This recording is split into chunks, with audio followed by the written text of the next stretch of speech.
Nous sommes donc avec Olivier Bianchi. Olivier Bianchi, bonjour. Bonjour. Donc vous êtes le maire de Clermont-Ferrand, une ville au centre de la France, effectivement, et nous vous retrouvons car la ville de Clermont-Ferrand accueille pendant ces 2 jours le bureau de l'Assemblée parlementaire francophone.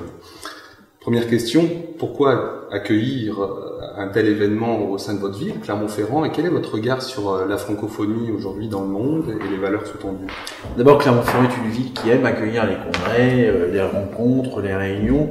C'est une ville paradoxale qui, peut-être un peu enclavée pendant quelques années, cherche aussi aujourd'hui à être au centre du monde et à pouvoir tisser des liens avec les uns et les autres. Donc accueillir ce rassemblement était pour nous très important.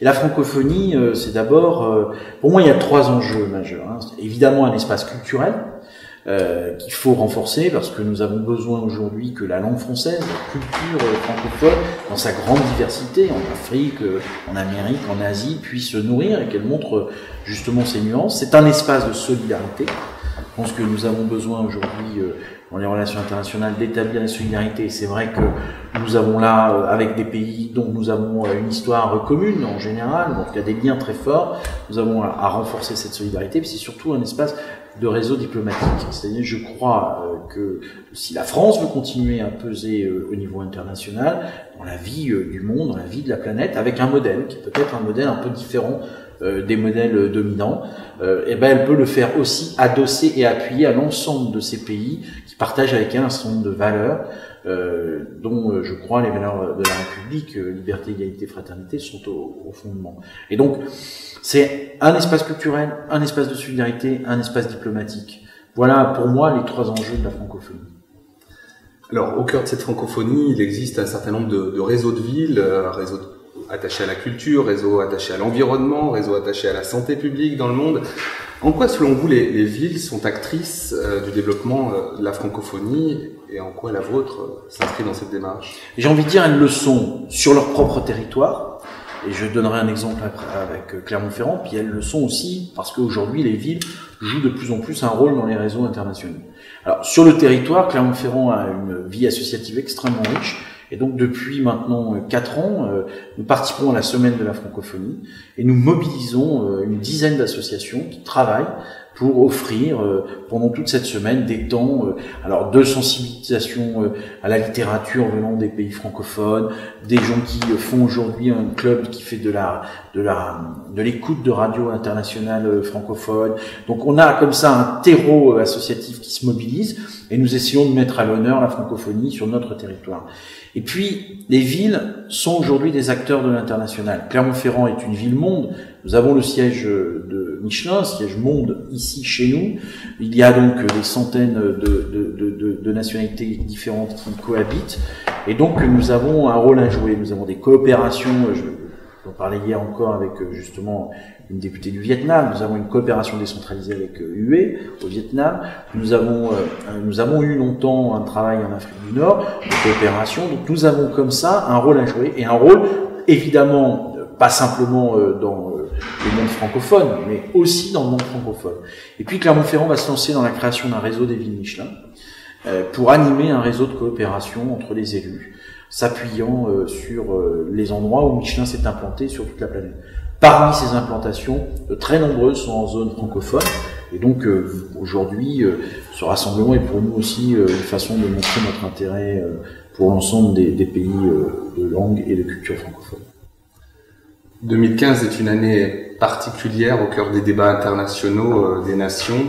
L'enjeu, le climat, l'accueil par la France de 2 semaines de débats planétaires pour s'entendre et construire ensemble une autre politique en ce sens. Quel est votre regard sur la place que devrait ou que prendra la francophonie dans de tels débats? Vous avez raison, ça va être un des enjeux majeurs, le président de la République l'a dit.